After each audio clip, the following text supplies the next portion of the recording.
Greetings and welcome to the Cell Guru Show, and today we've got a theme for you, sugar and spice.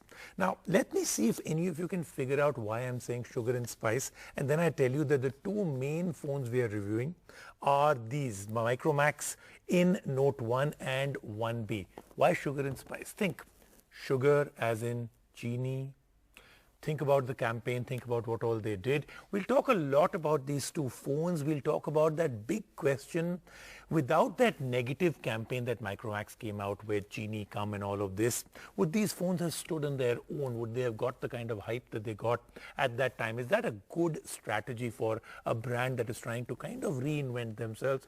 And we'll of course talk about the two phones and the most important part about these two phones, with the current competition in these two price categories, where do they stand? Then we'll move on to the Samsung F41, another new phone from Samsung, another new series from Samsung. We'll take a look if this one has anything, really something very special. That and a whole lot more happening on the Cell Guru Show. All right, let's move to our top story. This is an interesting and very important story because it's to do with multiple things. Number one, it's to do with Micromax. At one time, it was called the number one brand. I mean, some people say it was, some people say it wasn't, but it was right there at the top, the number one brand in the country in terms of phone sales. Well, more or less absolutely and totally wiped out. Now they're coming back, and they're coming back because there's been this entire surge and current of nationalism, be Indian, buy Indian, and all of that. And they came in with a very, very negative campaign, a Chini Come kind of a campaign, which is, reduce the Chinese brands in India. Got a lot of publicity for it, but also got severely criticized. I spoke with Rahul Sharma, the main person behind Micromax, and he did say that it seemed like that was a bit of a mistake because he kept talking about, Rajiv, that was the past, let's look into the future. He did talk about how these phones are coming in, first two phones, big portfolio coming in later. But today we're going to do something very interesting on the show. We're going to actually review these two phones, obviously, but we're going to review them with one caveat, and that is we will not look at this being a Micromax phone or any other. We'll just say these two phones, if they were coming from any other brand also, it doesn't matter. The nationalism card thrown out, the entire Chini Come card thrown out. If you were to buy a phone purely based on specs, price, value for money, the whole ratio of hardware to software, are these phones actually good? Micromax is back, and how? The Indian smartphone manufacturer is making a comeback with two new phones in the affordable Android phone space. Micromax wants to differentiate itself through build quality as well as a clean build of Android, but is that enough to stand out in a highly crowded category? Let's find out. First up, the Micromax In 1B. The company's entry-level smartphone gets the basics right. The design looks great with a large 6.52-inch display that packs an HD Plus resolution and a notch at the top. Standout features include a USB-C port, which is not too common at this price point, as well as a dedicated Google Assistant shortcut key. The construction of the phone is unibody plastic, and Micromax has opted for a matte gradient finish at the back. We did the Phone 4. There's also a fingerprint reader at the back of the phone that is quick to unlock the device. Powering the phone is a MediaTek Helio G35 processor that is paired with 4 GB of RAM, the 64 GB of storage. The MediaTek processor holds up just great in day-to-day use and even makes it better for multitasking. Web browsing, texting and social media use was not an issue at all, as the Helio G35 is good enough. Unlike competing phones, Micromax is shipping the In 1B with an almost stock build of Android 10. This means that there is no bloatware installed in the device, and it helps the phone run smoother in daily use. Talking about daily use, the large 5000 mAh battery ensures that the phone won't die out on you during a day of heavy use. However, the included 10-watt charger takes a long time to top up the battery, and you will want to charge the phone overnight. Now let's talk camera performance. The phone ships with a 13MP primary camera and a 2MP depth sensor, while over at the front is an 8MP camera. The camera performance was average, however low light performance is nothing special. All in all, the Micromax In 1B stands out for its processor as well as the use of a near stock Android build. The phone is priced starting at 6,999 rupees in India.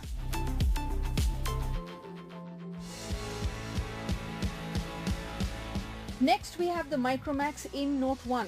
The Note 1 is Micromax going up against Xiaomi's popular Redmi Note series of phones. It differentiates itself through a distinctive design and the use of a clean Android build. But is that enough? Let's find out. The Micromax In Note 1 is a big phone, packing a large 6.6-inch display with a camera cutout towards the top. The display looks nicely saturated and makes media content pop. However, using the phone in one hand is nearly impossible. The construction here is all plastic and Micromax has gone for a glossy finish, which is a fingerprint magnet. The X finish at the back of the phone looks striking, but it might not appeal to anyone who likes a more subdued design. The phone includes a fingerprint reader that is very well positioned and makes unlocking the phone a breeze. Over at the bottom is a USB-C port as well as a headphone jack. Meanwhile, the left side of the phone houses a dedicated Google Assistant key for quick access to Google's virtual assistant. The Micromax In Note 1 runs on a MediaTek Helio G85 processor paired with 4GB of RAM and 128GB of storage. The octa-core chipset with a peak clock speed of 2 GHz makes short work of the latest games. The MediaTek Hyper Engine further helps in enhancing the gaming experience by ensuring better sustained performance. The clean build of Android 10 further helps in keeping the phone nice and speedy. The lack of any bloatware or added apps is a great differentiator against the competition. Like most other phones in the category, the Micromax In Note 1 also includes a 5000 mAh battery which lasted us a full day of phone calls, texting, social media and more. And when it's time to charge, the included 18-watt charger is reasonably fast at topping up the phone. Finally, let's talk about cameras. The Micromax In Note 1 includes a 48MP primary camera paired with a 5MP ultra-wide sensor, a 2MP macro camera and a 2MP depth sensor. Over at the front is a 16MP shooter. Photos from the primary are good, especially in well-lit conditions. The phone does a good job at handling white balance, displays low noise and captures a decent amount of detail as well. However, the ultra-wide camera's resolution is a bit too low to be very useful. Finally, the macro camera was average at best. Overall, the Micromax In Note 1 is a strong first step by the company to make a comeback in the mid-range segment. Price starting 10,999 rupees, it doesn't necessarily beat the competition, but it does present itself as a high-quality alternative. Let's take a quick break right now on the show. When we come back, lots more happening.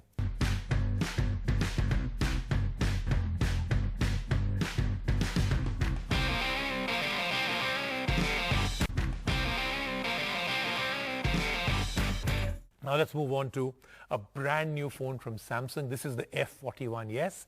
Another phone from Samsung, another series, F series from Samsung. Now I don't really know why, because there's nothing that really distinguishes this phone from, maybe the M series. In fact, I think the M31 and this is pretty much a replica of each other. Now why Samsung would do that is something, that I haven't understood. The price point, what game is it? Is it a spec game? Is it a differentiator game? Do they just want to fill up the aisles with more and more phones? But we'll tell you a little bit about this phone.